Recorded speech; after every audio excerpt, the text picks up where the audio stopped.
Muito boa tarde a todos. Começo por saudar de forma particular o Dr. Luís Miguel Fontoura, da AICEP Angola, o Dr. Gustavo Amaral, da KPMG Angola também, e naturalmente o meu colega Jorge Marcolino, diretor do Departamento Internacional da AEP e responsável pelo projeto BOO. E naturalmente todos os presentes que desta forma virtual ainda estão ligados neste nosso webinar. A todos, naturalmente, muito boa tarde e dar-lhes também nota de que é com uma grande satisfação que estamos a lançar esta conferência, este seminário dedicado a um tema e a um mercado que já há algum tempo andava um pouco guardado, mas que felizmente, pelo número de participantes que temos contabilizados, está naturalmente no radar dos nossos interesses e das nossas atividades.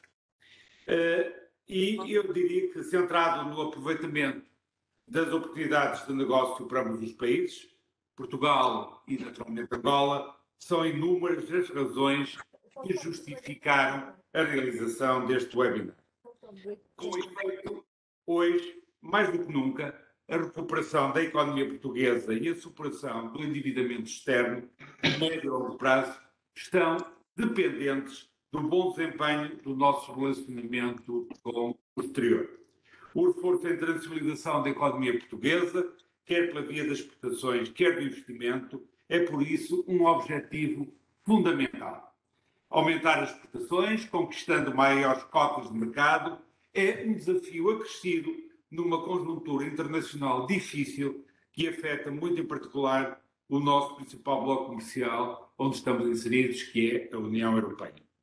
A diversificação dos mercados de destino das exportações e do investimento continua a constituir uma grande oportunidade para as nossas empresas, sobretudo para mercados onde temos maiores facilidades de penetração devido, entre outros fatores, aos laços históricos e linguísticos que nos proporcionam vantagens comparativas face a outros concorrentes. Os PALOPs, onde é incontornável a posição de Angola, apresentam-se como mercados que encerram uma vastidão de oportunidades de negócio para ambas as partes. Há sinais evidentes que muitas empresas compreenderam já que este é um caminho promissor a seguir ou até a retomar. Angola tem ocupado o top 10, os 10 principais, dos 10 principais do ranking dos principais clientes externos de Portugal. Apesar de, no ano passado, as exportações portuguesas de bens para o mercado angolano terem aumentado 9,4%, estão ainda 23% abaixo do nível da pré-pandemia. Portanto, há muito trabalho a realizar nessa recuperação. Angola está também no top 10 enquanto país de origem e de destino do investimento direto estrangeiro. Em dezembro, só para exemplificar, em dezembro de 2020, ocupava a 9ª posição no investimento direto estrangeiro e a 4ª posição no investimento direto estrangeiro de Portugal no exterior. A AEP sente assim, naturalmente, a obrigação de contribuir para estimular o esforço de intensificação do processo de internacionalização da nossa economia.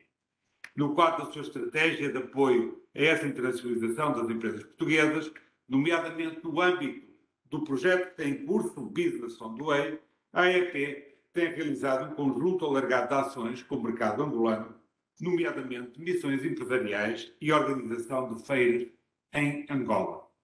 Para além da promoção de negócios, pretende-se também estimular a instalação de empresas portuguesas neste país. Temos consciência de que o pleno aproveitamento das oportunidades de negócio que se vislumbram exige, obviamente, da parte das empresas, competências e recursos que muitas vezes não possuem, em particular as empresas de menor dimensão. Se atendermos a que 96% do tecido empresarial português é constituído por micro, pequenas e médias empresas, está claro que uma forma das empresas ultrapassarem estas dificuldades, é necessariamente o recurso à cooperação empresarial, designadamente com empresas que já estão presentes neste mercado, adquirindo dimensão e escala, juntando esforços, competências e recursos com vista a atingir objetivos partilhados. Por tudo isto, dou a maior importância à realização deste webinar como instrumento ao serviço da aproximação das nossas empresas e cujo processo AEP, e estou certo, a AICEP e a KPMG estão profundamente empenhados. É, pois, a altura de procurar aproveitar oportunidades de negócio mutuamente vantajosas.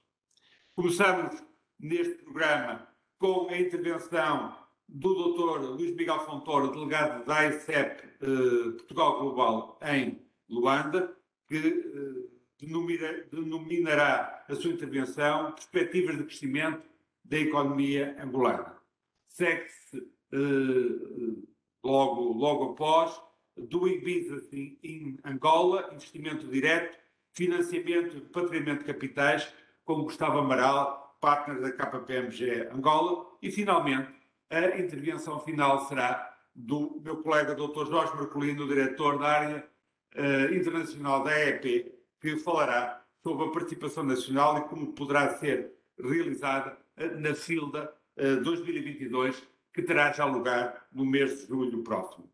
E concluiremos esta nossa sessão com as habituais perguntas e respostas que certamente muitos dos presentes poderão querer também dirigir àqueles que intervirão.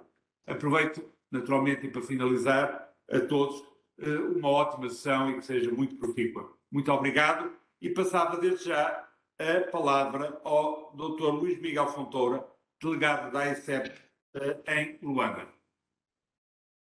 Boa tarde a todos. Espero que me consigam ouvir em condições. Meu nome é Miguel Fontoura, sou delegado da AICEP em Luanda, Centro de Negócios de Luanda. Queria, antes de mais, agradecer o vosso interesse e a vossa participação nesta sessão de esclarecimento, se pode assim dizer. Eu vou falar essencialmente de 4 temas, que são obviamente relacionados uns com os outros. Em primeiro lugar, vou caracterizar um bocadinho aquilo que é a relação Portugal e Angola, Portugal-Angola. Depois vou falar daquilo que é as características do mercado atualmente, as perspectivas de futuro, que eu penso que me interessa mais aqui. E, finalmente, explicar um bocadinho porque é que nós, a AICEP e a AEP e a KPMG, já agora, acham que a FILDA pode ser um bom instrumento para avançar os interesses económicos portugueses no mercado. Bom, começando pelo princípio, pela relação entre Portugal e Angola, eu vou ter que dizer aquelas generalidades a que somos obrigados no início destas conversas, que é uma relação extremamente importante, eu diria das mais importantes que temos, é estratégica, a nível político, a nível económico, a nível cultural, enfim, a nível até sociológico, se quiser. E, portanto, é uma relação que não pode ser descurada e não tem vindo a ser descurada. Dito isto, do ponto de vista da relação económica entre estes dois Estados, obviamente que é uma relação que teve, como todas as relações, aliás, está em altos e baixos, agora não deixa por isso de ser fundamental. Eu vou-vos dar um número só. Nós exportamos mais para Angola, exportamos mais do dobro para Angola que exportamos para a Escandinávia, por exemplo. Aliás, Angola chegou a ser o nosso quinto mercado de exportação, principal mercado fora da Europa, agora já foi ultrapassado, mas ainda é o 9º mercado de exportações. Portanto, Angola para nós é um desidrato estratégico, onde as empresas portuguesas que vêm e as que estão no mercado consideram-no realmente estratégico e, portanto, é uma relação que tem que ser alimentada. A segunda nota em relação a esta relação, se quiserem, é obviamente nós estamos a sair de uma zona de muita turbulência económica pandémica. 2020 e 2021, especialmente 2020, foi um ano que nós sabemos, portanto, as coisas, não em Angola só, não só em Portugal, no mundo inteiro, quero-me a dizer, não correram bem ou não correram muito bem para ninguém. E isto teve consequências negativas, impactos negativos nas vendas, nas compras, por aí fora. Mas já antes disso, a relação económica entre Portugal e Angola tinha algumas dificuldades, especialmente a partir de 2014 e 2015. E eu vou voltar à frente a este tema por uma razão que eu diria que é essencial e que, aliás, é conhecida de todos, me ouvem com certeza, que é as flutuações incontroláveis do preço do barril de petróleo. Neste caso, o que nos interessa aqui é o Brent, é o barril do Mar do Norte, a cotação angolana assenta sobre isso, mas essa flutuação e essa redução do petróleo teve consequências muito complicadas para a Angola, para a economia angolana, para o consumo público angolano, para aqueles seus consumos de Estado, a contratualização de obras, por exemplo, e para os consumos privados. Portanto, é natural que as nossas trocas comerciais, agora falo de uma perspectiva portuguesa, que as trocas comerciais de Portugal com Angola tenham sido reduzidas. E para dar um número, vou falar de números redondos, não vale a pena entrar em grandes pormenores, nós vendemos para Angola em 2021 sensivelmente um terço do que vendíamos há 6 anos atrás. Por esta conjugação de fatores, havia menos dinheiro no mercado, Angola estava em recessão. Aliás, Angola esteve desde 2015 até ao ano transado em recessão técnica, 5 anos consecutivos, num país com as fragilidades económicas que tem. Portanto, tudo isto conduziu a que houvesse um abrandamento nas nossas exportações. Dito isto, eu acho que se pode ver sempre também a imagem como um copo meio cheio. E a parte meia cheia do copo é que, apesar desta redução significativa de vendas, da redução de mais ou menos 3 mil empresas que deixaram de exportar para Angola, a verdade é que a nossa presença aqui no mercado tem mais de 1.200 empresas portuguesas. Nós temos uma presença muito transversal de A a Z, literalmente de A a Z, de serviços de consultoria agroalimentar, retalho, distribuição, construção civil, enfim, até banca. E, portanto, isto é uma presença que não vai e vem. Pode contrair-se um pouco em alturas de crise, que foi o que aconteceu. Algumas destas empresas que cá estão, as grandes e as pequenas, reduziram o quadro de expatriados, por exemplo, mas nunca deixaram de fazer duas coisas. De sair do mercado, até porque perceberiam que o preço a pagar se saíssem, se quisessem voltar, seria elevado, por lado, e por outro lado, não deixar de acreditar no mercado. Como exemplo disto, é sintomático, eu diria, que em áreas de construção civil e materiais de construção aqui, empresas portuguesas, no ano passado, portanto ainda em plena pandemia, tenham investido algumas dezenas de milhões de dólares, ou a comprar ativos que foram alienados pelo Estado, perdão, ou a investir diretamente em projetos industriais de raiz. E isto, as empresas fazem isto por uma razão simples, que é porque acreditam no mercado também. Portanto, esta história recente da relação não é a mais positiva de todas, tem estas explicações que eu acho que são muito credíveis, e a verdade é que agora o livro está a virar uma página, e o ano passado já foi um ano de um crescimento muito pequeno, 0,7%, são números oficiais, e este ano espera-se um crescimento de 2%, o que, mais uma vez, não é um crescimento que Angola necessita, mas é crescimento. E se pensarmos, como eu dizia há bocadinho, que houve 5 anos de não crescimento, ou de recessão, é extremamente importante ter esta noção também. Como eu estava a dizer, a presença portuguesa existe a dois níveis, as empresas que estão cá, empresas de direito angolano, com capital português ou misto, e depois as empresas que vêm ao mercado também e que vendem. E vendem nas 18 províncias algumas, outras não, mas que têm uma presença regular neste mercado. A situação económica angolana e financeira em 2022, na altura em que falamos, em abril, eu diria que há aqui três notas importantes a ter em linha de conta. Primeiro, vai haver um crescimento positivo, como eu dizia, e isso é claro, do FMI ao Banco Mundial, ao próprio governo de Angola, não estão de acordo no número, mas estão de acordo no crescimento. A própria Ministra das Finanças, em novembro do ano passado, numa audiência que concedeu, falou-nos em 2%, 2,5%. Portanto, eu diria que sim, que é aceitável este crescimento de 2,5%. Mais uma vez, não é o crescimento que se quer, mas também, mais uma vez, é muito melhor do que não crescer, ou do que crescer negativamente. Portanto, essa é uma nota, vai haver crescimento. E este é um crescimento que não é só por causa do preço do petróleo. Há um esforço sério de diversificação económica, e isto é um tema que eu voltarei mais à frente quando falar da Filda, mas é um tema que eu acho que é importante para as empresas portuguesas, que é não crescer só dentro desta, se permite uma expressão, bolha do oil and gas, mas daquilo que é a economia real, não extrativa e não mineira de Angola. A agroindústria, onde temos bons exemplos de empresas portuguesas no mercado, construção civil, transformação, por aí fora. Portanto, a primeira nota é este crescimento positivo. A segunda nota, que assim mesmo também é um sinal de esperança. Angola negociou um pacote de ajuda financeira com o FMI, cumpriu à risca, cumpriu completamente, de tal maneira que estão agora a pré-negociar um segundo pacote. Eu digo pré-negociar por uma razão, como saberão, vai haver eleições em Angola em agosto, e até lá o esforço do Executivo angolano, com certeza que é não um pacote financeiro que vai obrigar a algumas dificuldades, nomeadamente o preço dos combustíveis, como saberão, é um tema em cima da mesa para o FMI, portanto, quando assinarem este pacote de ajuda financeira do FMI, esse tema estará em cima da mesa e eles terão que aumentar, obviamente, ou terão que reduzir o subsídio ou subsidiação dos combustíveis. E, portanto, não o querem fazer, compreende-se bem, não o querem fazer antes das eleições. Mas o ponto não é o quando, é se fazem, e vão fazê-lo. A própria Ministra das Finanças já disse em público que estão em pré-negociações e, portanto, isto é um sinal, eu acho que é muito saudável, de que o próprio FMI acredita na solvabilidade e na viabilidade da economia angolana. Só mais uma nota em termos de comparação. Nós estamos a falar, enfim, da terceira, quarta maior economia, dependendo dos critérios, do continente africano, apesar de tudo, por causa, obviamente, do peso do petróleo também. Portanto, é uma economia importante demais e teria consequências negativas demais para deixar ser caída. E o FMI provou isso, negociando o primeiro, transferindo e agora estando a preparar-se para essa pré-negociação.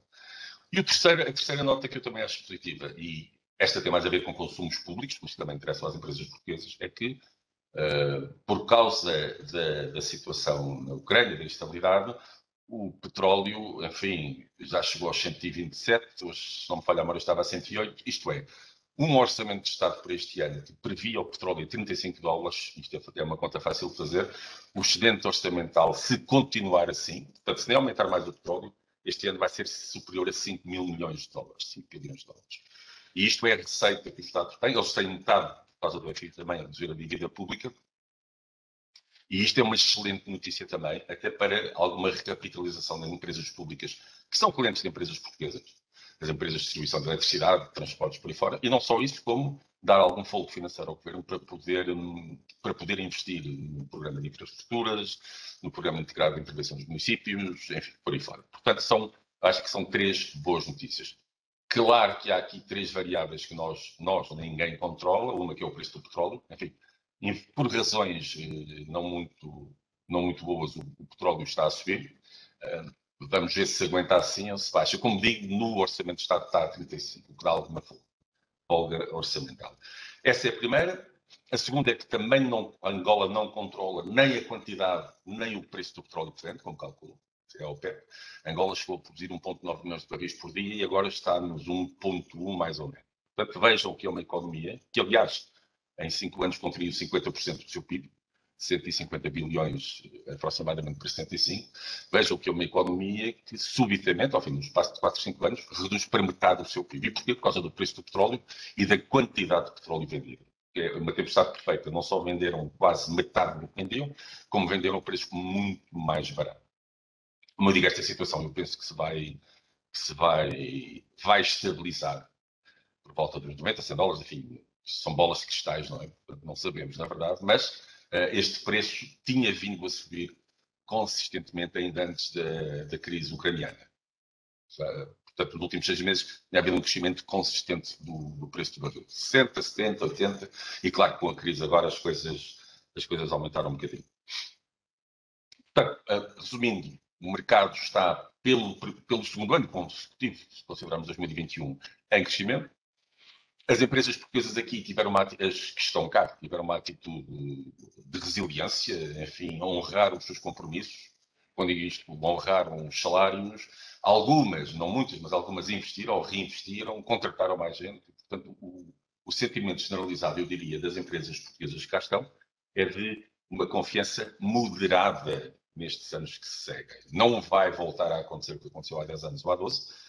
Alguns, se calhar, se recordam de crescimentos de 14%, 16%, 18%. Isso já não é possível. E talvez ainda bem não seja possível, porque era um crescimento, como vimos depois, que não era sustentado. Portanto, é mais saudável crescer 5% ou 6% ao ano, mas crescer todos os anos e com a ênfase não só nesta indústria extrativa, que tem obviamente importância, mas também na diversificação económica. E nós, mais uma vez, Portugal, temos excelentes exemplos da agroindústria, metalomecânica, de empresas que estão cá, que vieram para cá e que têm vindo a investir e a reinvestir no mercado também. Até porque Angola tem uma vantagem, se calhar, que é a base de partida é pequena. Portanto, as taxas de crescimento destas empresas, a capacidade de absorção pelo mercado destes produtos é muito, muito grande. E o Executivo, o Governo angolano, tem uma política muito determinada de substituição de algum tipo de importações. A agroindústria é um caso típico, onde nós temos empresas portuguesas muito boas, no mercado em que, como aqui se diz, a cesta básica, portanto, as alfaces e as cenouras, por aí fora, já é difícil comprar aqui no mercado, nos supermercados, algo que não seja produzido em Angola, o que é perfeitamente natural, porque é um país com uma capacidade agrícola enorme também. Em relação à Filda, a Filda foi durante muitos anos o único, não ia dizer o grande, não, era o único certame em Angola. A partir de 2010, 2009, 2010, com o crescimento económico, houve uma série de tentativas relativamente bem-sucedidas de outras feiras, agroalimentar, construção civil, materiais de construção, por aí fora. E depois, enfim, abateu-se a crise angolana, não a crise pandémica. Aliás, faço aqui um parênteses, Angola não é típica, a crise da pandemia em Angola não teve as consequências que teve na Europa. Isto é, a crise económica angolana já existia antes de haver pandemia, mas muito antes de haver pandemia. Portanto, a redução da classe média, as questões do consumo privado e público, a falta de pagamento, a regularização de atrasados em empresas portuguesas, que é um caso ainda, é um assunto premente, que não está de todo resolvido, tudo isso existia antes de aparecer o coronavírus. Portanto, o coronavírus, eu nem diria que foi a cereja em cima do bolo, já nem havia bolo. Portanto, foi algo que, do ponto de vista logístico, complicou. O país fechou, como todos os países fecharam, mas do ponto de vista do crescimento económico, enfim, não foi positivo, com certeza, mas não foi o grande problema. O grande problema é, e aliás agora vamos ver, quando saímos da pandemia finalmente, vamos ver, creio eu, que é exatamente essa a chave da questão, a diversificação e investimento estrangeiro também. Portanto, a fila dela própria, estas feiras, como eu disse, foram sendo canceladas. Eu cheguei em setembro de 2019, ainda fui a uma feira de materiais de construção onde eu não vi quase visitantes, e a própria Filda foi suspensa em 2020, por razões óbvias, o planeta foi de alguma maneira suspenso, e foi realizada em 2021. E nessa altura, a AICEP, aqui no terreno, e a AEP, eu e o meu, posso chamar de camarada de armas, porque isto foi um bocadinho uma guerra, eu e o Tiago e a equipa toda da AEP, esforçámos o mais que conseguimos e que pudemos e que soubemos, para que Portugal, e agora esqueçam a AEP e a AICEP e a KPMG, para que Portugal, os interesses portugueses, isto é, as empresas portuguesas, tivessem uma presença. Porquê? Porque a Filda tem, para mim, duas dimensões muito importantes. Uma que é a dimensão do negócio, claro, e a Filda fez negócio. Nós chegámos a ter filas com 140 empresas portuguesas há cerca de 10 anos, e aí realmente havia negócio a fazer. E empresas portuguesas que nem estavam no mercado, vinham ao mercado, outros tempos, com certeza. Portanto, tem esta componente de negócio, de geração de negócio, mas tem uma outra componente que é muito importante também, para quem vem de Portugal, mas sobretudo para quem está cá, empresas portuguesas, que é demonstrar às autoridades angolanas, ao governo angolano, perdão, e à própria economia angolana e aos seus operadores, que as empresas portuguesas têm uma relação especial, perdão, uma relação especial, chamemos de umbilical ou não, mas uma relação muito próxima, muito peculiar, no bom sentido, com este mercado e com os seus agentes económicos também. E, portanto, é inexplicável para os angolanos que numa Filda, num sistema internacional, as empresas portuguesas não tenham importância. Bom, resumindo, em 2020 não houve Filda. No ano passado a Filda seria para acontecer em junho, julho, e foi sendo adiada por causa da pandemia.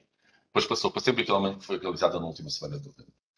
E nós, a AICEP e a AEP, em estreitíssima colaboração, fomos percebendo que, bom, Portugal tem que estar presente. E nós, a AICEP, enfim, criámos de alguma maneira um plano B que foi, pelo menos que algumas das empresas que já estão no mercado, portanto não têm custos logísticos associados, não têm custos de transporte, não têm nenhuma destas dificuldades, participassem e segurassem na nossa bandeira portuguesa. Bom, e assim foi, conseguimos, e ganhámos, aliás, um prémio de melhor pavilhão. Agora, esta conversa que eu estou a ter convosco em abril não é a conversa que eu tive com os nossos empresários aqui em agosto do ano passado ou em julho, é uma conversa totalmente diferente. Estamos a sair estamos a acabar com a pandemia. Este mercado, que já no ano passado cresceu um bocadinho, este ano vai crescer mais, e, portanto, há uma normalização, e volto a falar na tecla da diversificação económica, e, portanto, nós achamos, nós, a AICEP, a AEP acha com certeza, e a KPMG também com certeza que acha, que esta fila vai ser a primeira de um novo ciclo, se quiserem. Porquê? Porque há crescimento económico, finalmente, coisa que não havia há 5 anos, porque há uma situação de estabilidade política e económica, porque há crescimento, há diversificação, há um clima mais conducente ao investimento estrangeiro. A IPEX, que é a nossa congénere angolana, tem vindo a fazer um trabalho, mais uma vez, também muito sério na eliminação de entraves burocráticos e na facilitação do investimento estrangeiro. E tem havido, e não só português, obviamente, é um erro pensar que isto é uma espécie de mercado cativo nosso, não é? Ainda bem que há concorrência, há espanhóis, há turcos, há chineses, com certeza, por aí fora. Israelitas, por exemplo, da construção civil é um tema muito interessante de ver, presença israelita. Resumindo, a FILDA é um instrumento, nós estamos completamente convictos que é um instrumento para gerar negócios, para mostrar a cara, para marcar presença, até porque nós somos sempre aquele corredor da maratona que vai à frente, mas que vê que um pelotão vai atrás. E há corredores no pelotão que começam às vezes a correr um bocadinho mais também. E isto, só para terminar, eu não digo que haja uma alteração de paradigma, mas houve aqui há aqui uma placa tectónica que mexeu um bocadinho há 10 anos esta parte, que é setores onde nós, Portugal, tínhamos vamos chamar-lhe um domínio muito forte do mercado. Por exemplo, na construção civil, obras públicas, éramos nós e os chineses, e não havia muita concorrência porque eram jogos diferentes. Hoje em dia temos concorrência séria de espanhóis, de turcos e de israelitas. Por exemplo, dando 3 exemplos, são os mais nítidos também. Como na distribuição, nós tínhamos aquilo que é o mercado formal de Angola, que são 15% do mercado de distribuição é formal, mais ou menos 15%. Nós, nesses 15%, tínhamos uma presença ou uma solidez muito grande e hoje em dia estamos a falar de grupos eritreus, libaneses, indianos e que não estão só no mercado informal. Às vezes um erro de análise que se faz em Portugal que é pensar, não, ok, mas eles estão no quilómetro 30, no Grafanil. Não estão só. Eles têm cadeias de supermercados. Aliás, uma cadeia de supermercados que foi recuperada pelo Estado, cadeia de supermercados Quero, foi dada em concessão a um grupo eritreu, 3, 4 meses atrás. Portanto, há aqui esta mudança, ou tendência de mudança de paradigma. O que nos obriga também, só para terminar, é que nós tenhamos um cuidado redobrado de manter aquilo que é a nossa presença e de, enfim, combater um bocadinho estas tendências que são naturais ao mercado aberto, e ainda bem que é assim, combater estas tendências de aparecimento de novos jogadores. E a FILDA, nós estamos a crer que é um instrumento, há outros, com certeza, visitas de campo, missões empresariais, mas a FILDA é um instrumento, porque ainda por cima tem uma visibilidade política enorme, eu acho que é um instrumento muito importante para alcançar os seus objetivos, manter o que temos e criar condições para que mais empresas venham. Aliás, e termino, o Presidente da República, nós temos aqui um novo embaixador que está cá há um mês e a mensagem que o Presidente da República de Angola deu ao nosso embaixador na apresentação das cartas credenciais foram duas. Uma de Portugal, obviamente, que é um ator fundamental em Angola, pelas melhores razões, mas é um ator fundamental que tem também que saber diversificar a sua presença. Com pequenas e médias empresas, com grandes empresas, com setores onde nós ainda não estamos muito representados, por exemplo. Não é? Portanto, isto é um recado claro do chefe de Estado e de Governo de Angola também. E pronto. Muito obrigado. Fico à espera de questões, se souber. Obrigado. Muito obrigado, Dr. Luís Miguel Fontoura, pela sua abordagem muito clara e muito prática daquilo que é a economia angolana e as perspectivas, não só da conjuntura, mas também do crescimento, que estou certo todos tomamos muito boa nota. Eu passaria agora a palavra ao Dr. Gustavo Amaral, partner da KPMG Angola, que nos fará também uma explanação sobre aquilo que é fazer negócios em Angola, nomeadamente no que diz respeito ao investimento direto, financiamento e repatriamento de capitais, algo particularmente importante para quem quer negociar e, sobretudo, investir nesse mercado. Dr. Gustavo Amaral, faça o favor. Muito obrigado. Antes de mais, boa tarde a todos. E antes, eu preparei uma pequena apresentação, só para servir de referência, mas antes de passar a apresentação, há aqui 2 ou 3 aspectos que eu gostaria de salientar. Em primeiro lugar, um agradecimento à Associação Empresarial Portuguesa por dar a oportunidade à KPMG de também contribuir, dar o seu pequeno contributo, no fundo, para promover esta jurisdição e, sobretudo, promover esta jurisdição numa perspectiva de proporcionar negócio às empresas portuguesas, que é, no fundo, o objetivo deste evento. Por outro lado, vou também, em vez de dar aqui uma série de notas meramente teóricas, de referir legislações, por aí fora, eu vou procurar dar essencialmente ciências práticas, assentes naturalmente no quadro legislativo, que tem que ser respeitado, mas que naturalmente é importante para os empresários portugueses perceberem como é que se faz negócio na prática em Angola. E hoje os dias, a KPMG, sob no fundo, a orientação daquela supervisão da KPMG Portugal, a KPMG Angola está presente no mercado desde 2010, sensivelmente, e de facto hoje as coisas estão muito diferentes daquilo que existia. O quadro económico é muito diferente daquilo que existia em 2010, mas também na maneira de se fazer negócio. Hoje o negócio faz-se de uma forma, eu diria, muito mais séria, muito mais credível, o que é bom para os empresários portugueses e também é bom, naturalmente, para o país. No que respeita às questões assim, de natureza mais prática, e dando só assim, 2 ou 3 notas que me parecem relevantes, pegando um bocadinho naquilo que foi dito pelo Dr. Luís Miguel Fontoura, não sendo eu economista, ontem estive a ler algumas notícias de jornal de natureza económica que me pareceu importante dar nota neste evento. E retirei alguns apontamentos, e um deles foi que, porque isto é um tema que no passado teve grande relevância para as empresas portuguesas e também para a economia angolana, naturalmente. Em entrevista recente à Bloomberg, o Sr. Governador do Banco Central referiu que a diferença entre o Kwanza no mercado formal e informal chegou a atingir os 150%. E hoje temos praticamente uma paridade, ou seja, hoje o mercado informal é um mercado que é pouco relevante no que respeita aos câmbios. Isto é uma nota muito importante, porque quem já fez negócio com Angola sabe que havia uma diferença enorme entre aquilo que era o Kwanza, que se obtinha no mercado tradicional, no mercado formal, portanto, na banca comercial, e naquilo que era, no fundo, o câmbio obtido através do mercado informal.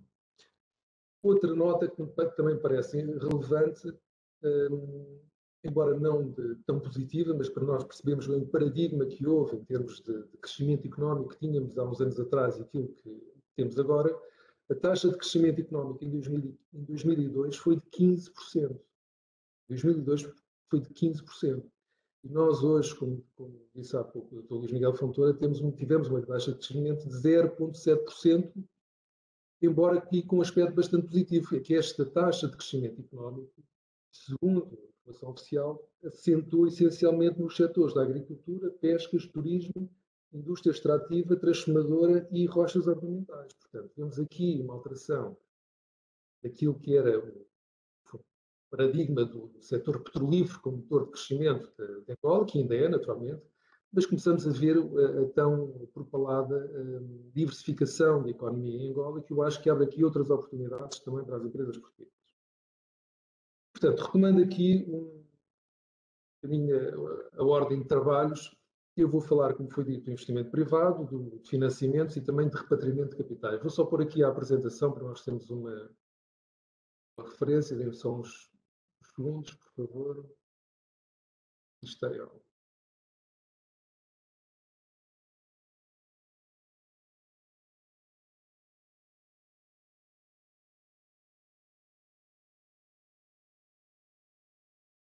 muito bem. Portanto, falando do investimento privado. O investimento privado, como aquelas empresas que já fazem negócio com Angola há mais anos, sabem que sempre foi uma dor de cabeça a chamada lei do investimento privado. E porquê? Porque a lei, de facto, dizia uma coisa e depois, na prática, eram muitas outras coisas. Aquilo que se constatava é que havia, de facto, uma série de barreiras à entrada às empresas portuguesas, não só portuguesas, naturalmente, as empresas estrangeiras, mas essas barreiras estão muito mitigadas desde 2018.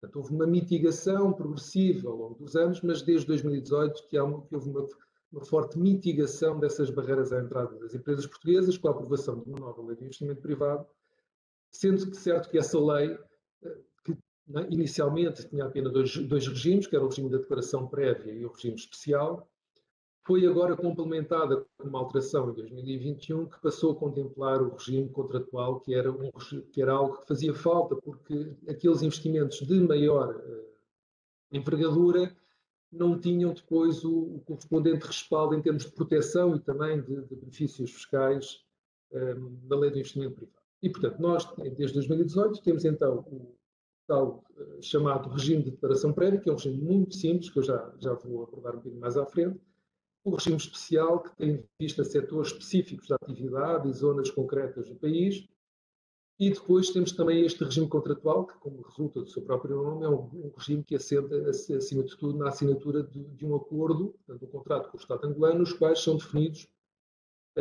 os direitos e obrigações do investidor, nomeadamente aquilo que são os benefícios fiscais concedidos para o investimento. Este regime de declaração prévia é um regime muito simples. É um regime em que, essencialmente, se preenche um formulário e nós temos o processo concluído. Portanto, naturalmente, tem que se juntar uma série de documentação, mas não vai muito além disso. Mas eu já abordo um bocadinho mais à frente, com mais detalhe, este regime. Depois também que algo que é relevante para os investidores portugueses e que foi publicado ou que foi aprovado pela Assembleia Nacional há uns meses atrás, diz respeito ao Código dos Benefícios Fiscais. Portanto, houve uma compilação dos benefícios fiscais que estavam dispersos por um conjunto muito vasto de diplomas e nós agora temos um único diploma que compila, eu diria, 95% ou 98% dos benefícios fiscais existentes, alterou ou adaptou, atualizou alguns desses benefícios fiscais e toda esta legislação respeitante àquilo que são os incentivos e as facilidades para os investidores está agora refletida neste Código dos Benefícios Fiscais. Uma nota que é importante e que não está aqui refletida neste slide. O acordo para evitar a dupla tributação entre Portugal e Angola, que muitas vezes passa despercebido a alguns investidores, mas de facto muito relevante, não só pelo facto de ter sido o primeiro acordo para evitar a dupla tributação soltado entre os Estados angolanos, o Estado angolano e o Estado português, mas também porque este acordo contempla nas suas cláusulas finais aquilo que se chama uma cláusula de tax sparing. E o que é que uma cláusula de tax sparing, muito sucintamente, consiste numa cláusula que permite ao investidor estrangeiro ter um benefício em Portugal, mesmo que tenha direito a uma isenção do rendimento que está a ser repatriado para Portugal. Portanto, se nós tivermos um investimento que, de algum motivo, beneficia de uma isenção de tributação a quando o seu repatriamento para Portugal, nós, em Portugal, para efeitos, nomeadamente, no cálculo do crédito imposto aplicável a esse investimento, vamos fazer como se esse rendimento tivesse sido efetivamente tributado em Angola quando não foi. Portanto, vamos ter aqui aquilo que eu chamaria um crédito fictício, mas que de efetivação real na esfera da sociedade portuguesa, da entidade portuguesa. Passando então aqui, analisando um bocadinho melhor os regimes de investimento, este regime da declaração prévia, como eu falei, é um regime muito simples. Consiste essencialmente no preenchimento de um formulário com um conjunto de informação da empresa comercial, estatística da empresa, legal, e tem a vantagem de ter acesso a um pacote imediato, automático de incentivos fiscais. Não são incentivos muito significativos, naturalmente, alguns deles até de utilidade um bocadinho duvidosa, não é? Porque a empresa, à partida, quando investe nos seus primeiros anos de atividade, não vai gerar lucros. Portanto, este investimento, à partida, primeiro e segundo ano, são anos de prejuízos, ou tenderão a ser anos de prejuízos, mas há, de facto, aqui a possibilidade de aceder a uma redução da taxa de tributação de imposto industrial, entre outras, durante estes 2 primeiros anos de atividade. Uma das grandes vantagens relativamente a este regime de declaração prévia, face àquilo que existia na lei do investimento privado anterior, é que se permite a constituição da sociedade veículo ainda antes da submissão do projeto de investimento junto da IPEX. E, portanto, é possível nós, ainda antes de submetermos o projeto de investimento, por motivo algum do negócio, temos que constituir a sociedade de forma muito célere. E hoje em dia posso partilhar convosco que no espaço de uma semana, 2 semanas no máximo, consegue-se constituir uma sociedade em Angola, nomeadamente aqui no guichê único. E para que tenham ideia, há 7, 8 anos atrás, tivemos vários processos, infelizmente, que acompanhámos de clientes nossos, em que demorámos mais de 6 meses, em alguns casos 1 ano, a conseguir constituir uma sociedade em Angola, porque a constituição desta sociedade estava totalmente dependente da aprovação de um projeto de investimento por parte da antiga ANIP, Agência Nacional de Investimento Privado. Portanto, isto é algo, é uma nota muito importante, porque por vezes é necessário nós sermos céleres na constituição de um veículo local para podermos aceder, nomeadamente, a um concurso público, por exemplo, e hoje esta barreira, este obstáculo que existia no passado está completamente ultrapassado. Portanto, isto diria que é um limite, este regime de declaração prévia é um regime muito standard, em que os benefícios fiscais são um pouco interessantes. Eu tenho aqui ao meu lado a súmula daquilo que são os benefícios neste regime, e só para não querendo ser muito exaustivo, estamos a falar de uma redução em 20% da taxa de imposto industrial, uma taxa de 25% de redução da taxa de imposto de aplicação de capitais, mas tudo por um período de 2 anos. Depois, não querendo ser muito exaustivos nos regimes de investimento, mas que só muito rapidamente os outros dois regimes, este regime especial é um regime mais robusto, e, portanto, em que o pacote de incentivos fiscais e aduaneiros é bastante mais interessante, mas depende naturalmente da zona de investimento. Como facilmente compreenderão, não é a mesma coisa investir em Luanda ou investir no Namíbia ou investir no AMB. Portanto, naturalmente, o pacote de incentivos é diferente para aquelas regiões que estão menos desenvolvidas, precisamente para fomentar o desenvolvimento dessas regiões. Estes benefícios estão previstos também na lei, são bastante mais interessantes que os benefícios do regime de declaração prévia, mas estão também limitados a alguns setores de atividade, embora os setores de atividade sejam bastante vastos. Estamos a falar de educação, turismo, agricultura, construção, telecomunicações, tecnologias de informação, saneamento, infraestruturas. Portanto, há aqui, de facto, um conjunto muito vasto de setores para os quais este tipo de investimento é elegível. Os benefícios fiscais são naturalmente mais interessantes, podem ter uma duração até 8 anos, e para que tenham uma ideia, podemos estar a falar de reduções de taxas na ordem dos 50%, 75%, até 85% das taxas aplicáveis consoante a zona de investimento em que o investidor realiza o seu investimento. Por último, no regime contratual. Este regime contratual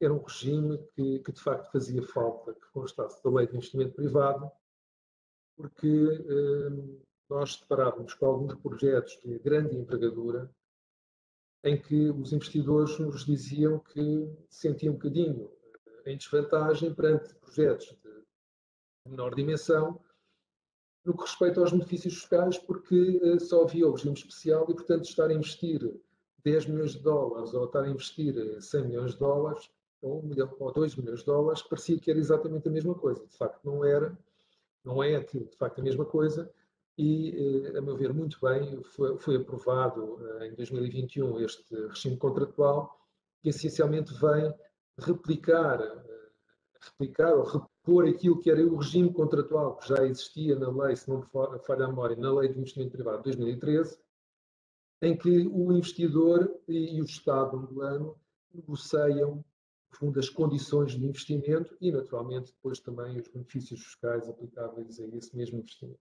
Portanto, é um regime muito interessante, que pode ter reduções muito, muito significativas de impostos para investimentos de grande envergadura.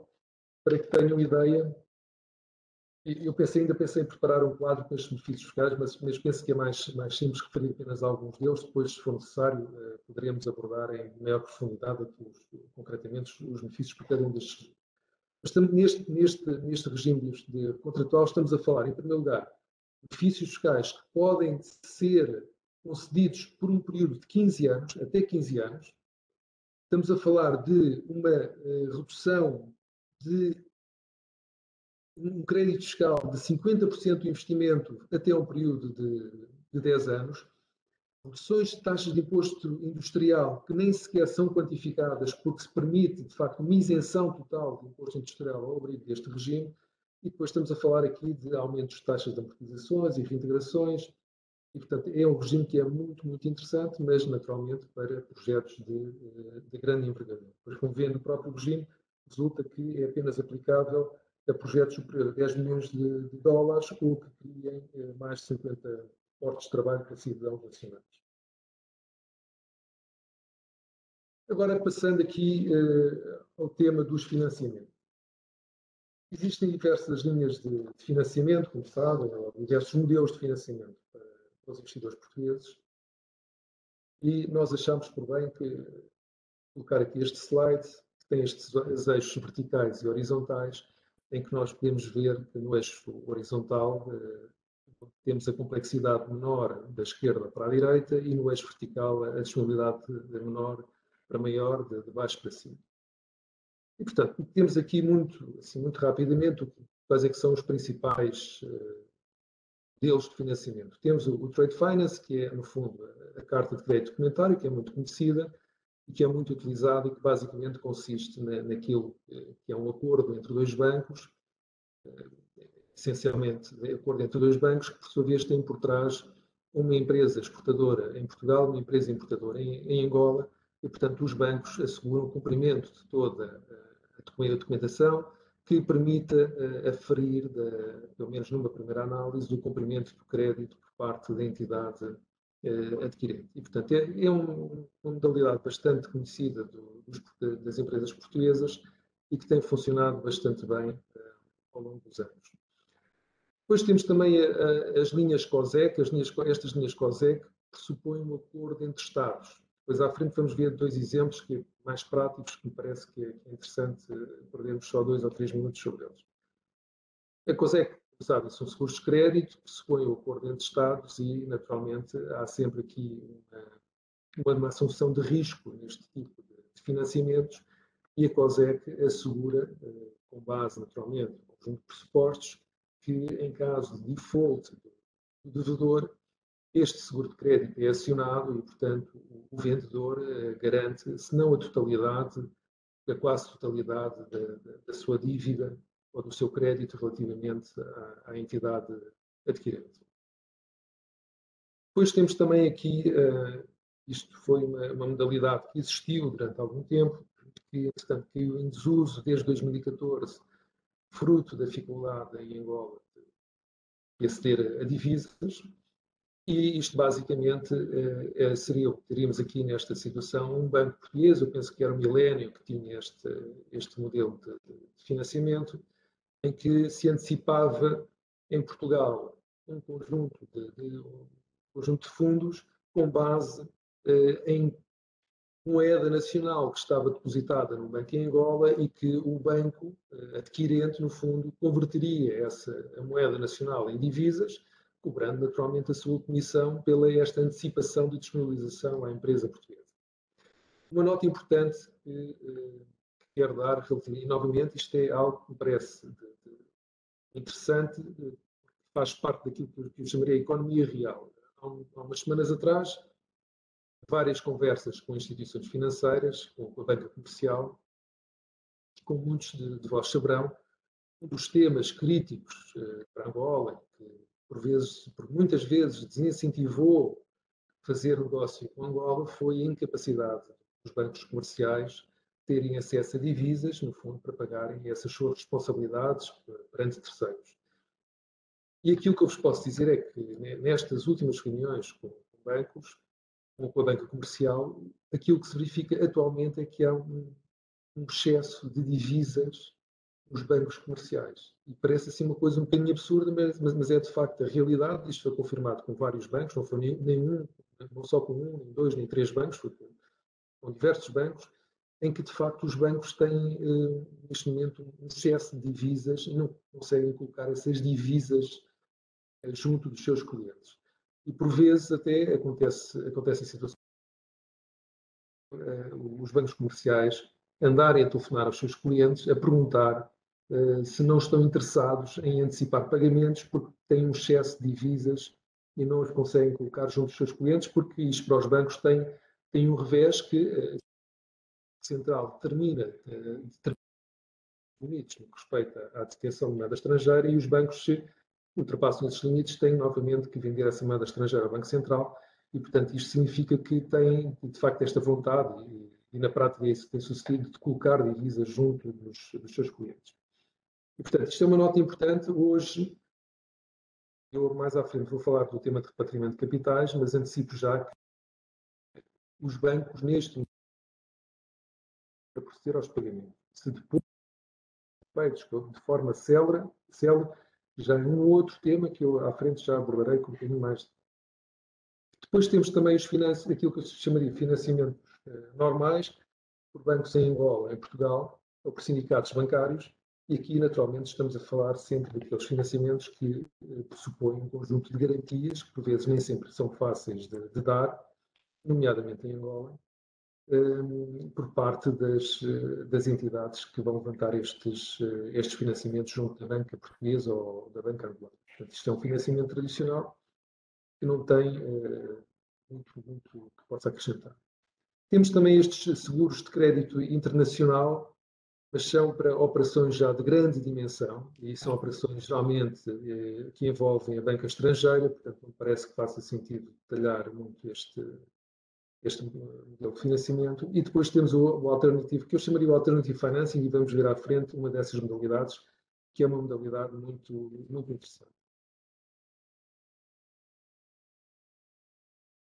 Este é um exemplo daquilo que eu chamaria o Alternative Financing e que, sucintamente, em que é que isto consiste. Este é um modelo com o qual nós contactámos já há bastantes anos atrás. Eu recordo que a primeira vez que contactei com este tipo de modelo de financiamento foi, inclusive, nem foi com uma empresa portuguesa, foi com uma empresa espanhola, e as empresas espanholas andavam muito ativas na altura no mercado, nomeadamente no setor das infraestruturas energéticas.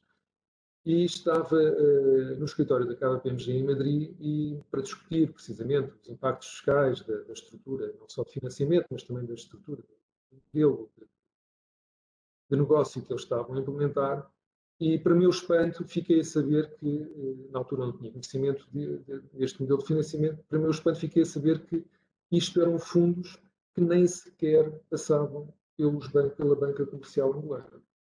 Porque a minha questão, quando tomei contato com este cliente espanhol, que estava a desenvolver um projeto de um valor bastante significativo, foi perguntar-lhe precisamente, mas como é que vocês vão ser pagos? Quem é que vos vai pagar? E, portanto, na altura foi-me dito, Gustavo, isso não tem qualquer problema para nós, porque quem nos vai pagar é o Deutsche Bank em Madrid. E, portanto, o Deutsche Bank tinha uma linha de financiamento que disponibilizava às empresas espanholas que, contratualizando com o Ministério em Angola, execução de um determinado contrato, o próprio Ministério garantia que o Deutsche Bank lhes pagava numa conta bancária espanhola sem qualquer intervenção da banca comercial angolana. E, portanto, isto foi, na altura, um motor para o desenvolvimento de um conjunto de projetos para empresas espanholas em Angola, porque se contornava, no bom sentido, naturalmente, as dificuldades da banca comercial em Angola. E, portanto, isto é algo que existe neste momento. Como podem ver aqui neste quadro à esquerda, é uma linha de crédito disponibilizada no âmbito do Prodés, e eu sugiro que vejam, se tiverem algum tempo e curiosidade, que vejam a página na web do Prodés, que pode ter algo interessante para as empresas portuguesas. No fundo, é uma concessão de crédito à importação e exportação no âmbito de um acordo celebrado entre o Deutsche Bank, o Estado angolano, e o Banco de Desenvolvimento de Angola. E, naturalmente, que é para setores de atividade prioritários que estão definidos ou identificados nessa página do Prodés. E depois temos aqui, que eu já referi há pouco, as coberturas de risco ou os seguros de crédito da COSEC, que, como eu referi há pouco, assentam numa convenção no acordo entre Portugal e Angola, e tem aqui um conjunto de equipamentos, que são equipamentos que tipicamente subjazem este tipo de financiamento, ou este tipo de seguro de crédito, que, e como podem ver aqui desta notícia que também incluímos no slide, isto não é algo meramente teórico, isto aplica-se na prática. Eu acredito que algumas das pessoas presentes já tenham tido alguma experiência com o COSEC. Do que eu já ouvi, sei que em termos de documentação necessária depois para a efetivação, a implementação deste seguro de crédito, as coisas nem sempre são fáceis, mas acho que temos que ver sempre o copo meio cheio e, portanto, há aqui também mais um mecanismo, mais um modelo que pode ajudar as empresas portuguesas a fazer negócio com o Estado angolano. Com o Estado e com as empresas angolanas, naturalmente. E, por último, aqui uma nota relativamente ao repatriamento de capitais. como eu disse há pouco, e contextualizando aqui, não querendo ser muito exaustivo este tema do repatriamento de capitais, mas contextualizando aqui aquilo que foi a minha experiência desde 2010, 2011, sensivelmente, com o repatriamento de capitais. Nós, em 2010, 2011, como sabe, o preço do barril de petróleo atingiu níveis muito interessantes, níveis mais ou menos daqueles que temos agora, e, de facto, também havia muitas divisas. Havia divisas suficientes no mercado, só que aquilo que se verificava é que o BNA tinha produzido um conjunto de avisos muito vagos, que se davam a diversas interpretações, e que a realidade é que muitas das empresas depois não cumpriam aquilo que eram os requisitos mínimos de aplicação desses avisos para poderem ter a sua vida facilitada sempre que pretendiam repatriar capitais. De facto, recordo que em 2012 tínhamos um determinado cliente que tinha um montante significativo de dividendos para repatriar e não o conseguia fazer, e nós concluímos, depois de analisar o processo, que de facto não conseguia fazer porque não estava a cumprir com aquilo que era o procedimento normal de repatriamento de capitais, nomeadamente a questão da necessidade de auditoria, da necessidade de não ter dívidas fiscais, etc, etc. E, portanto, isto para dizer que, por vezes, a dificuldade no repatriamento de capitais, portanto, isso pararia aqui o período que é 2014, final de 2014, meio de 2014, aliás, assentava muitas vezes na falta de cumprimento daquilo que eram os requisitos necessários à transferência de fundos para o exterior.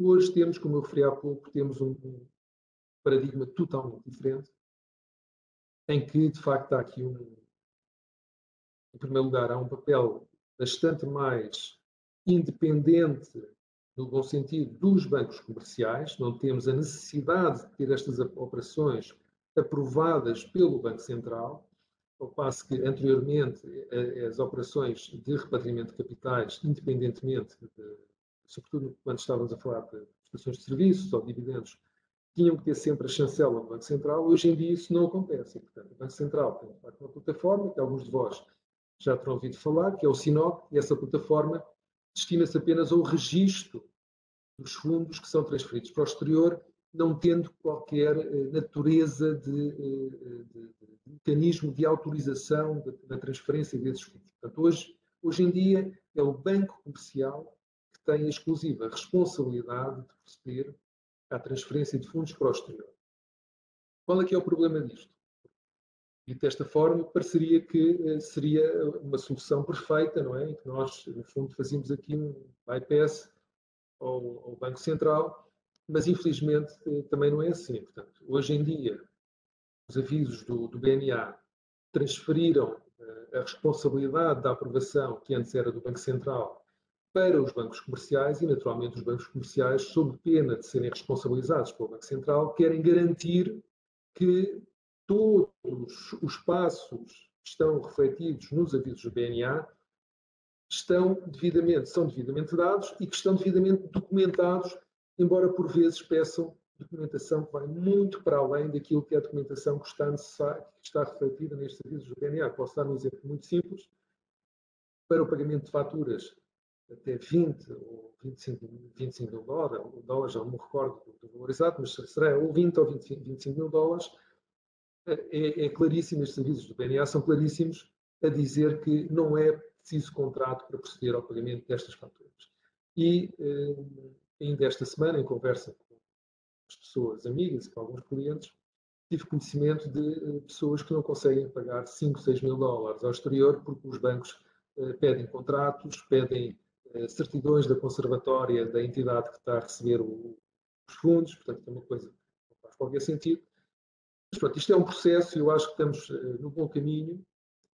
A nota claramente que eu dava a este tema do repatriamento de capitais hoje é claramente uma nota positiva e estamos no bom caminho, ainda há alguns passos para dar, mas de facto hoje o processo está muito mais facilitado para as empresas do que estava há uns anos atrás. Isto há uns anos atrás era de facto um problema e vamos ser claros, não há empresa alguma que esteja disposta a investir dinheiro, seja em Angola, seja numa outra jurisdição qualquer, se no final do dia não conseguir repatriar os seus lucros, não conseguir pagar parte do seu investimento parte da estrutura que necessita de ser utilizada para, no fundo, desenvolver a atividade neste país. E, portanto, isto hoje, como disse, só para terminar, este aspecto está bastante amenizado, nota muito positiva, e agora é preciso os bancos comerciais também fazerem o papel deles no sentido de interiorizarem os procedimentos e facilitarem, no fundo, não deixando de cumprir a lei, naturalmente, mas facilitar a transferência dos fundos para o exterior. Em suma, e antes de terminar,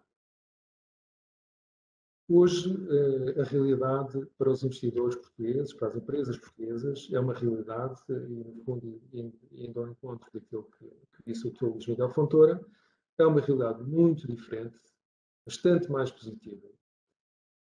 E eu terminaria também com uma nota prática, para que tenham noção que isto que se está aqui a dizer não são apenas umas meras considerações de natureza teórica.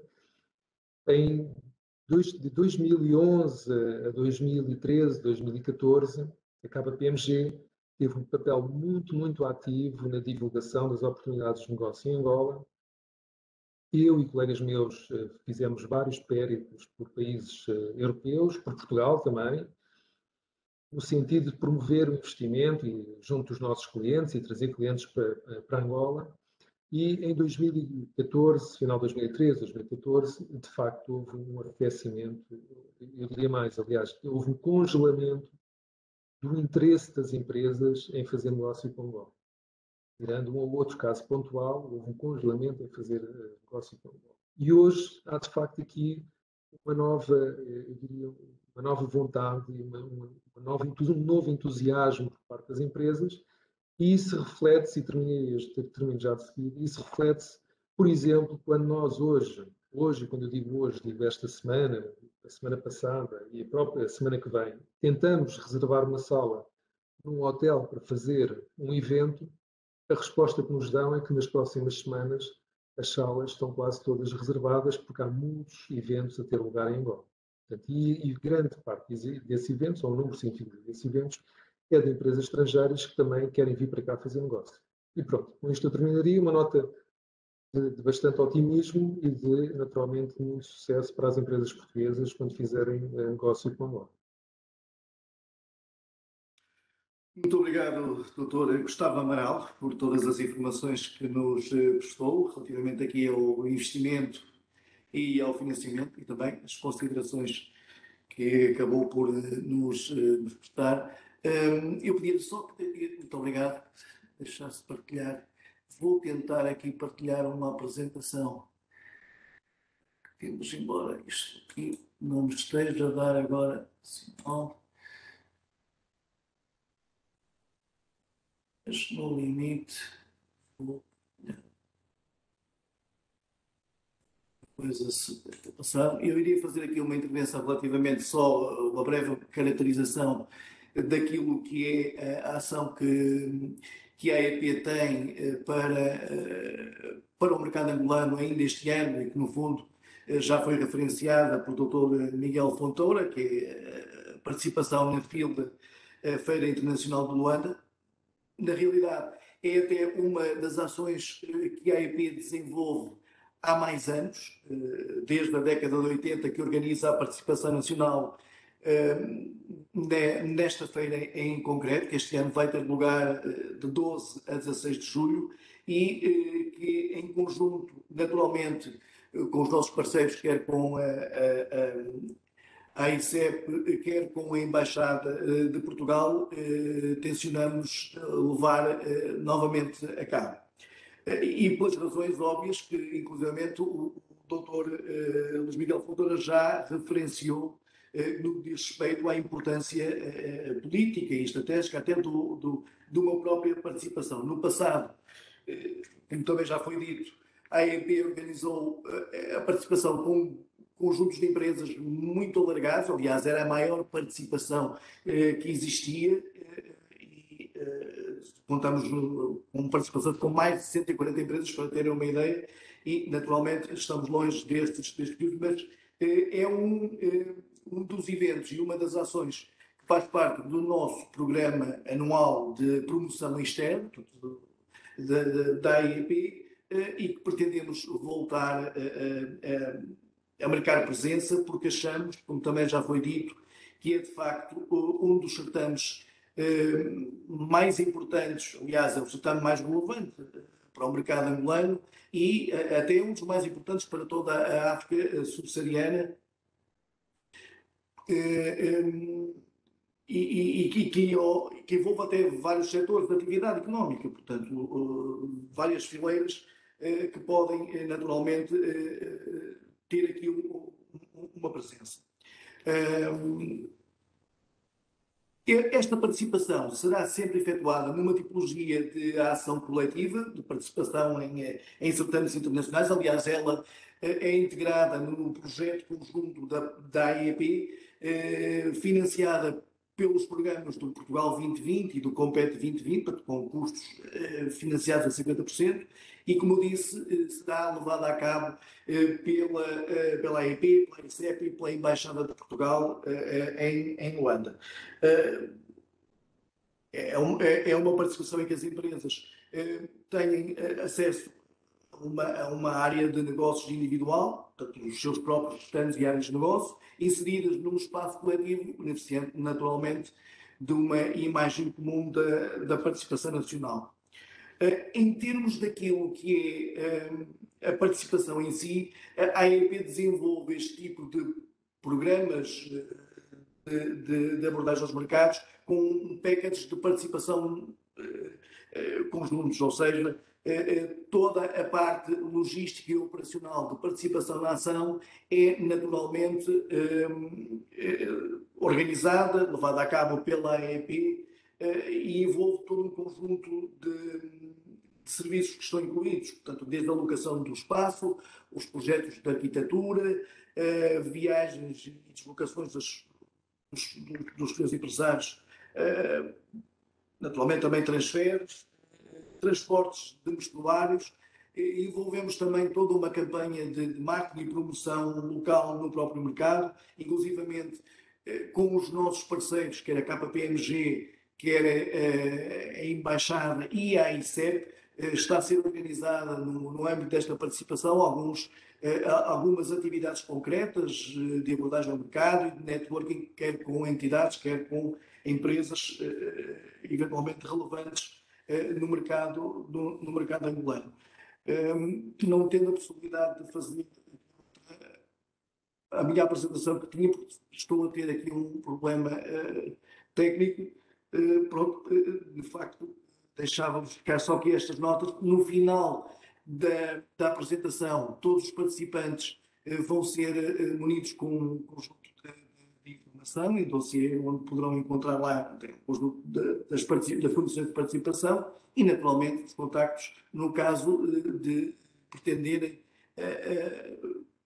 avaliar uma eventual participação neste evento, pois estaremos perfeitamente à vossa disponibilidade para vos esclarecer e eventualmente integrar nesta comitiva e nesta participação.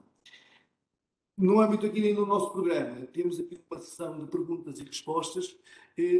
Não sei se eventualmente alguém pode ter alguma questão específica a colocar aos nossos oradores.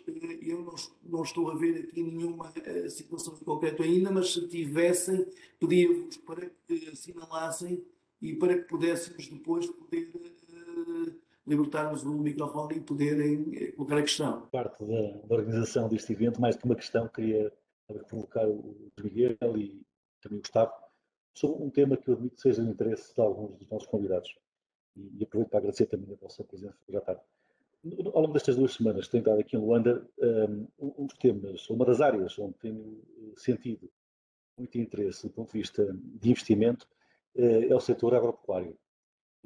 Tive também um almoço muito simpático com o Luís Miguel, onde falamos sobre isto. Vocês poderiam, o Luís, o Miguel ou o Gustavo, partilhar com os nossos convidados algumas ideias sobre eventuais oportunidades de investimento nesta área, porque temos aqui empresas nossas convidadas hoje que operam justamente neste setor, e em que medida é que, ou do ponto de vista justamente agrícola, da agropecuária, ou até de maquinaria associada a este setor, poderia haver aqui oportunidades de investimento.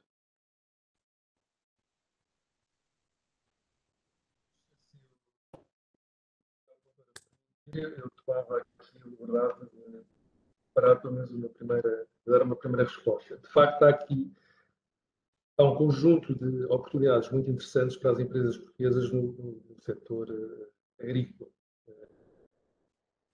Não só do ponto de vista do investimento estrangeiro, este é um setor considerado elegível para efeitos de benefícios fiscais bastante interessantes, como o próprio Código de Imposto Industrial contempla taxas de tributação mais reduzidas para investimentos neste setor. Aquilo que também posso dizer é que, de facto, em contacto com vários empresários angolanos e também portugueses, há uma particular atenção prestada nos últimos 2, 3 anos a este setor agrícola e há, de facto, muitas ofertas interessantes ainda que podem ser aproveitadas por empresários portugueses. Naturalmente que Angola tem bastantes desafios, nomeadamente a nível de logística, mas isso não deixa de tornar alguns destes projetos bastante interessantes e posso dizer que até muito recentemente tive contacto com um desses projetos que está a ser, para que tenham uma ideia, um dos promotores é o presidente de um dos maiores bancos angolanos, que é um projeto muito, muito interessante que vai revitalizar uma zona que fica a cerca de 2 horas de Luanda de carro, vai revitalizar uma antiga fazenda do tempo colonial que dizem que está no projeto de investimento que foi a maior cidade privada do mundo nos anos 60, salvo 50 ou 60, já com um hospital, com escolas, com um conjunto de infraestruturas que não era habitual para aquela época. E essa fazenda está a ser revitalizada neste momento e, portanto, o próprio empresariado local começa a ter interesse neste tipo de setor, mas ainda existem muitas oportunidades para os empresários portugueses, seguramente.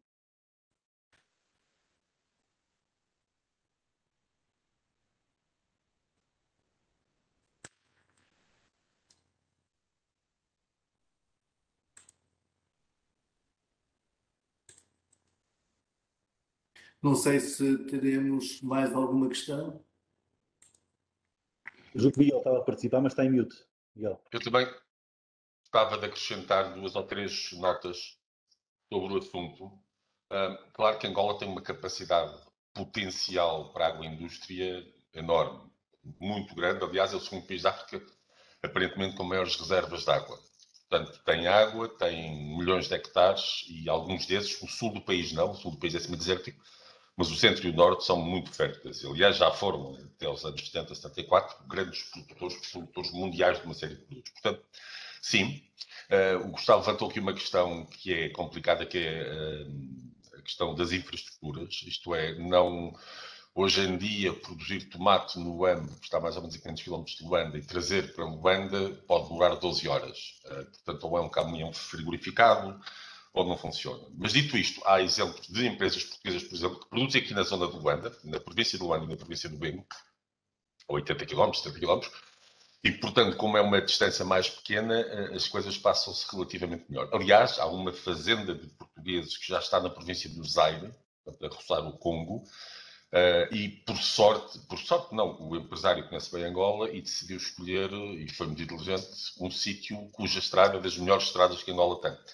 São 200 e tal quilómetros de estrada que se fazem 120, 130 a hora. E, portanto, ele produz e põe no mercado de Luanda todos os dias os seus standards com os seus produtos. Portanto, infraestrutura sim. Há aqui uma outra infraestrutura que é interessante pensarmos também, que é o governo está, e aí são empresas portuguesas, por acaso, e por acaso também ao abrigo da Convenção Portugal-Angola, aquilo que era a responsabilidade da COSEC e agora do Banco Português de Fomento, que são infraestruturas de distribuição de água. Represas, barragens de distribuição de água. E nós temos 3 projetos interessantes, quando digo nós, empresas portuguesas, que rondam os 350 milhões de dólares e que estão agora, enfim, estão para ser aprovados agora. E isso tem a ver com a agroindústria também. E, finalmente, a questão do financiamento, e o Gustavo também mencionou isso, o aviso 10 do Prodesi, que é os agroindustriais portugueses ou angolanos, mas que estejam residentes em Angola, têm uma capacidade de se financiar junto da banca comercial com taxas de 7,5%, que é francamente muito bom, porque o juro aqui ronda aos 20, 25, depende. E isso é garantido pelo Fundo Soberano do Estado de Angola, em 2 mil milhões de dólares, e, portanto, não é falta de dinheiro, muitas vezes é falta de projetos. Aliás, no Prodesi, Prodesi é simplesmente um programa para substituição de importação, essencialmente de produtos mais básicos, agroindustriais. O grande problema do Prodesi tem sido a falta de projetos credíveis, os business plan mal feitos, a taxa de execução, isto é um número público feito há dias a Lume, a taxa de execução não chega aos 7%. Portanto, há muito dinheiro para financiar projetos credíveis, bem pensados, tendo atenção a esta questão logística. Mas pensando também que Luanda tem mais ou menos 8 milhões de habitantes, portanto, aquilo que for a coroa urbana e limítrofe de Luanda, estamos a falar de um mercado de 8 milhões de pessoas. Não é? E só para terminar, é impressionante realmente, a pandemia teve poucas consequências boas, mas teve esta que foi, naquilo que é a cesta básica, houve uma redução brutal de importações. Brutal. E hoje em dia as batatas, as cenouras por aí fora são essencialmente produzidas localmente. Obrigado. Muito obrigado, Dr. Luís Miguel Fontoura. Não sei se alguém tem mais alguma questão que queira colocar. Bom, se não tivermos mais nenhuma questão, dávamos... Não, parece que também foi falso alarme. Dávamos, se calhar, por terminada esta sessão. Resta-me agradecer ao Dr. Luís Miguel Fontoura e ao Dr. Gustavo Amaral as suas intervenções e, naturalmente, a todos vocês que estiveram aqui connosco esta tarde. Dizer-vos que estamos perfeitamente disponíveis para alguma questão que queiram ver adicionalmente esclarecida, pois façam-nos chegar a estas questões e teremos todo o gosto em vos providenciar as melhores respostas. Muito obrigado e tenham o resto de uma boa tarde.